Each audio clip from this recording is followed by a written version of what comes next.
I was thinking this morning about how little I've thought of my ability to be creative as I was growing up, or, pretty much throughout my whole life.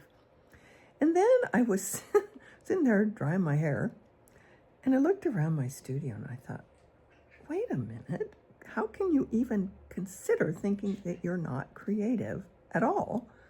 When, first of all, look at how you live your life. I've had to be very creative in the way I live in my current setting.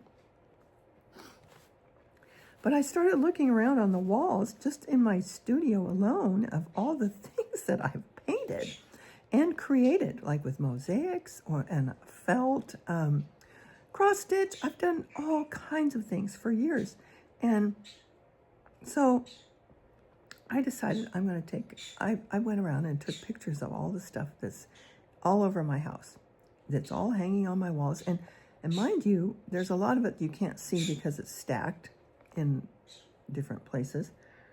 And there are probably, I think there's 22 or 25 other pieces at the art gallery here in town. So I share this not to brag, and yeah, I mean, I'm proud of all the stuff I've made. I'm proud that I've done all this. But I also want you to maybe be inspired to look around your own life and say, wow, I'm more creative than I thought. Start looking around and look at, what have I created? What have you created? Because I bet you've got a lot of stuff laying around your house that reflects your creativity. So here is my offering. Here are just most of the things.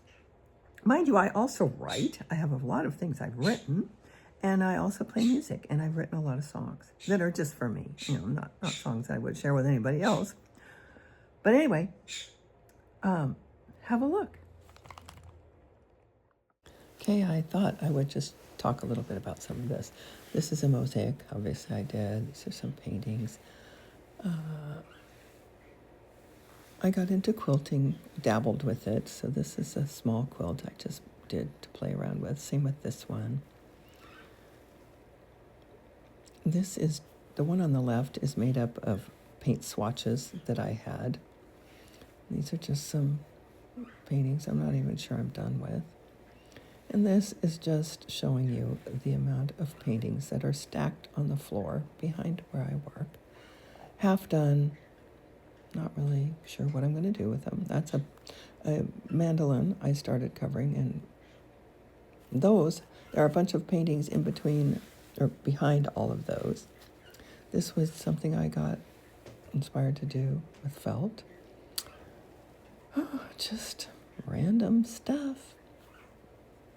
These are the mosaic of guitar. It's also mosaic on the other side. That round one is a microwave turntable. And then these are just some other paintings. And there's a little skull that I covered with beads. And these are shelves that are full of paintings that are just sitting there, and some blank canvases. And these are just on the walls because I don't know where else to put them. Oh my God. I have a lot of stuff. That was a quilted thing on the right there. And this is my watercolor setup that I just started dabbling with. This is in my bedroom. There's some quilting. There's a cross stitch I did way back in the 90s. There's a quilt that's probably the only pattern that I did. This is a mosaic I did. It's called Heartbeats Accelerating. It was for my late husband. And these are just some of my favorites that I look at every day. These are in my living room. This is a mosaic I did. I really like that one. And this is a plate that I covered that I really like too. That's a little tiny candle. It looks really pretty when it's lit. And this is one of my favorites too. It's my tribute to crayons and drawing when I was a little kid. And these are just hanging around. It's nice to be surrounded by color. Those are some photographs I took, and another mosaic I did. That's a habitat find it's just a cupboard door. And these are a couple of my favorites. And then these are some watercolors that I did. I was just learning. I'm still just learning. There's my little deer picture I took. And this is just a glass vase that I covered with really expensive red glass. So that's my art. It's a lot more than I really imagined. All right. Talk to you later.